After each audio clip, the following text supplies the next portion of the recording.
A goblet of royal wine shatters on Windsor Castle's stone floor, its crimson stain spreading like blood.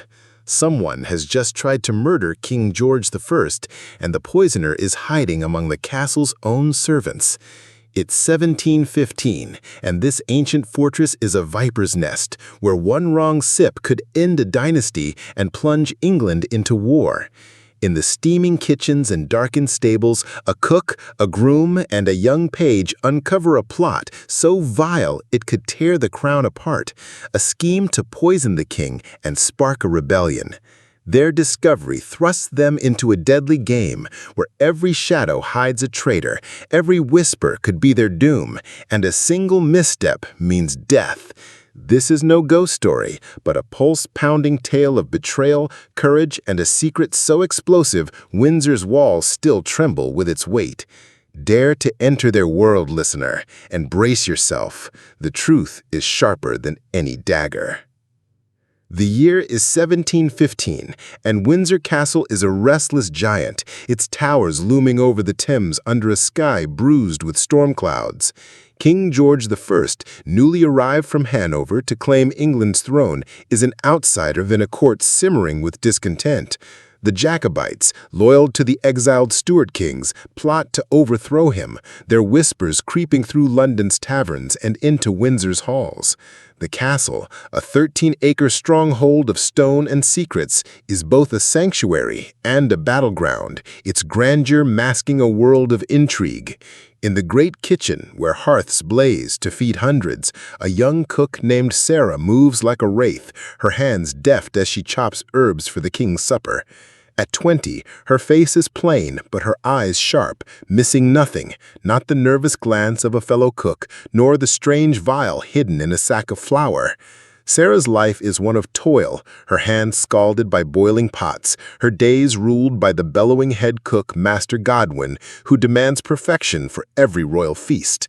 Sarah's world is the kitchen's underbelly, a maze of steaming kitchens, damp cellars, and narrow passages where servants scurry like mice. She earns a handful of shillings, enough to survive, but not to dream, her only rest stolen in a straw-filled attic shared with a dozen others. Yet Sarah is no ordinary cook. She's taught herself to read, piecing together scraps of discarded letters, and her mind hungers for more than recipes. Her closest ally is Daniel, a groom in the royal stables, his broad shoulders bent from years of hauling hay and saddling horses. At 22, Daniel is quiet but fierce, his loyalty to the crown unshakable despite the meager wages that keep him tethered to Windsor. Their friendship, forged over shared meals of kitchen scraps, is a rare spark in their grueling lives, but it's about to be tested by a discovery that will change everything. It begins with a spilled sack of flour in the kitchen storeroom, where Sarah is fetching ingredients for a venison stew. As she sweeps the mess, a small glass vial rolls free, its contents a murky green liquid that smells of bitter almonds. Her heart skips. She's seen such vials in apothecaries, used for remedies or poisons. She hides it in her apron, her mind racing. Poison in the king's kitchen is no accident. Someone means harm. She confides in Daniel, meeting him in the stables under the cover of dusk. The horses snort restlessly as he examines the vial, his face grim. "This is no medicine," he whispers, his voice low. "It's death in a bottle." They resolve to watch and listen, their instincts honed by years of navigating the castle's unwritten rules. But the vial is only the beginning, a thread in a tapestry of treachery that stretches far beyond the kitchen. The castle is alive with preparations for a grand banquet to celebrate George I's first year on the throne. Nobles from across England will gather, their loyalty to the new king as fragile as glass. Sarah and Daniel, invisible among the flurry of servants, become unlikely spies. Sarah notices strange behavior in the kitchen.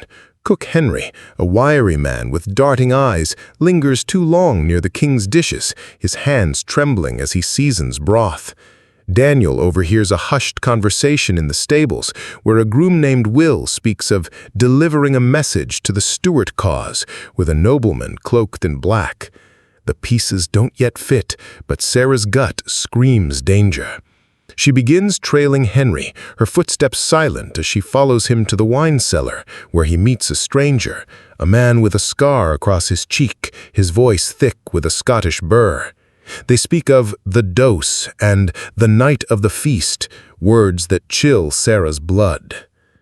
The conspiracy takes shape in fragments, like a mosaic glimpsed through fog. Sarah and Daniel recruit young Tom, a 12-year-old page who runs messages for the courtiers. Tom's small size lets him slip unnoticed through Windsor's corridors, his ears catching whispers no one else hears. He reports a name, Lord Alastair Compton, a minor noble with Jacobite sympathies, seen slipping notes to Henry in the courtyard. The plot, they realize, is to poison the king during the banquet, using the green liquid to taint his wine. The Jacobites hope his death will spark a rebellion, restoring the Stuarts to the throne. But who else is involved? The kitchen and stables are full of faces, some loyal, some suspect, and every wrong move risks exposure. Sarah's life becomes a tightrope. By day, she stirs pots and kneads dough, her eyes scanning for signs of betrayal.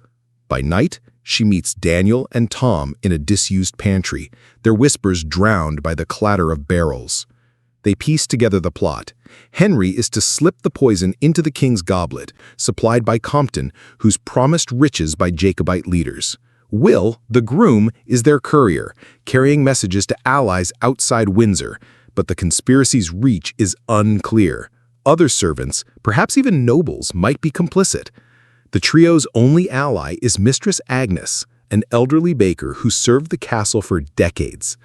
Agnes, with her weathered hands and sharp tongue, knows Windsor's secrets, from hidden passages to the courtiers' vices.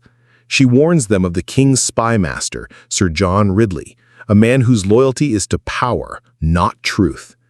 "Trust no one," she hisses, her eyes glinting in the candlelight. The banquet draws closer, and tension coils like a spring.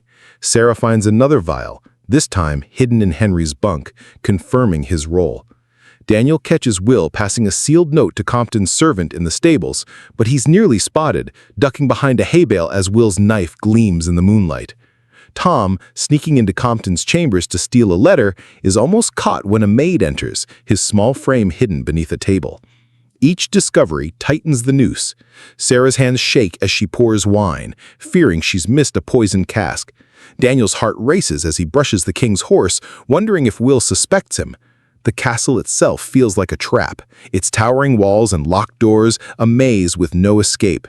Every creak of a floorboard, every shadow in a corridor could be a traitor watching. Their plan forms in desperation. They must expose the plot before the banquet, but without proof, Ridley will dismiss them, or worse, accuse them of treason. Sarah suggests stealing Compton's letters, which might name the conspirators. Daniel proposes confronting Henry, forcing a confession. Tom, bold despite his youth, volunteers to slip a warning to the king's taster, a servant trained to test royal food for poison. Agnes offers a risky solution: use one of Windsor's secret passages, a tunnel from the kitchen to the state apartments, to deliver evidence directly to the king's chamber. The tunnel, used in wartime to smuggle supplies, is a crumbling relic, its walls slick with damp and its air heavy with the scent of earth. The trio agrees, but time is slipping away. The banquet is tomorrow, and the poison is already in the castle. The night before the feast, they act.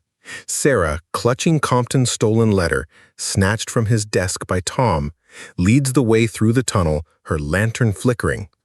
Daniel carries a knife, his knuckles white, while Tom trails behind, his small hands trembling.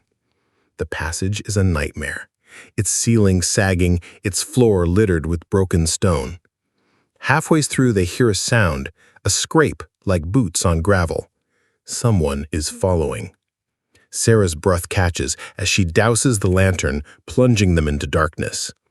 The footsteps stop, then resume, closer now.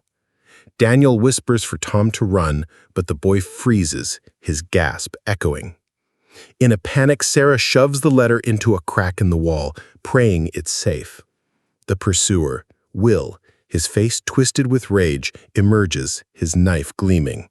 "You'll ruin everything," he snarls, lunging at Daniel. What follows is a blur of survival. Daniel grapples with Will, their struggle knocking stones loose from the tunnel's walls. Sarah swings her lantern, striking Will's arm, and Tom bolts, screaming for help. The tunnel shakes, dust choking the air as a section collapses, trapping Will beneath rubble. Sarah and Daniel drag him free, but he's unconscious, his knife lost in the debris. They flee, the letter left behind, their plan in tatters. By dawn, they reach Agnes, who hides them in the bakery's cellar. She sends a message to Ridley, claiming a servant's accident in the tunnel, but omits the plot to buy time. Ridley, suspicious, orders a search, and the tunnel is sealed, the letter buried forever. The banquet unfolds in a blaze of splendor. Chandeliers gleam, nobles dance, and George I raises his goblet, unaware of the danger averted. Sarah, serving wine, watches Henry, who's pale and silent, his nerve broken without Will's support. Compton, seated among the lords, avoids her gaze, his plans thwarted. Daniel, stationed in the courtyard, guards the stables, his eyes on the horizon for Jacobite riders that never come. Tom, shaken but safe, delivers a tray of bread, his small frame blending with the crowd. The poison never reaches the king's lips. Whether by luck or the trio's efforts, no one knows.